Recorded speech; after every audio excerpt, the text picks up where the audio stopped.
안녕하세요. 저는 경기도 시흥시에 위치한 이웃을 섬기고 다음 세대를 세우는 교회 수인중앙교회 김진 목사입니다.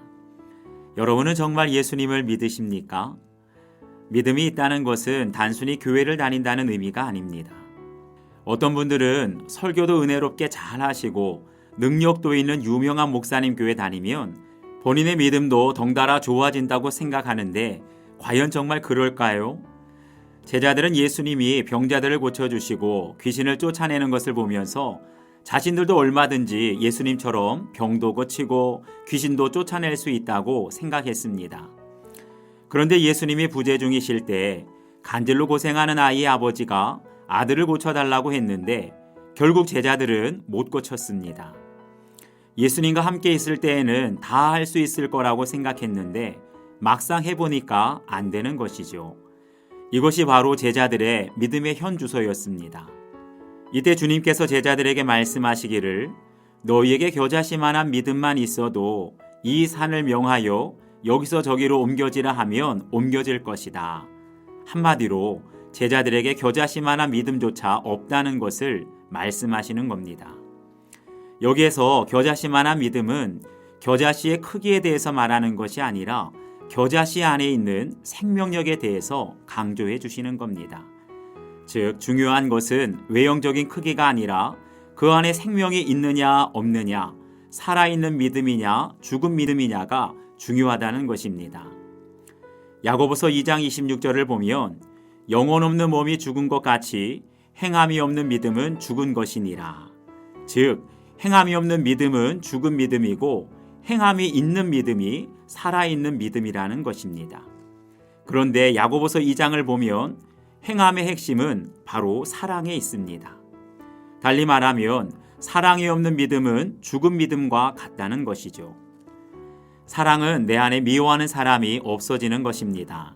나에게 가시 같은 사람, 크게 피해를 준 사람, 무시하고 상처 주는 사람이 있는데 이런 사람을 미워하지 않고 사랑하려고 노력한다고 되는 것이 아닙니다. 노력을 해도 계속 실패합니다. 그런데 내 마음속으로 미워하는 사람에 대해서 나는 죽었다 라는 고백을 해보시기 바랍니다. 내 돈을 떼먹고 도망친 사람, 마음속으로는 죽이고 싶을 만큼 미운데 그런 사람에 대해서 나는 죽었다 라고 고백을 하는 겁니다. 그러면 놀랍게도 미워하는 감정이 사라집니다. 기적 같은 일이죠. 바로 그럴 때 사랑하게 되는 것입니다. 그러면 그 뒤에 어떤 일이 일어나느냐? 바로 산이 옮겨지는 역사가 일어납니다. 그런데 성경을 자세히 보면 우리에게 산을 옮기라고 말씀하시지 않았어요. 우리가 할 일은 산을 옮기는 것이 아니라 산을 향해 여기서 저기로 옮겨지라고 명령하는 것입니다. 우리가 할 일은 내 안에 겨자씨만한 믿음, 즉 살아있는 믿음으로 원수 같은 사람, 가시 같은 사람, 나에게 피해와 상처를 주고 죽이고 싶을 정도로 미워하는 사람을 용서하고 사랑으로 기도하는 것입니다. 그러면 산처럼 보이던 문제가 여기서 저기로 옮겨지는 역사가 나타나게 됩니다.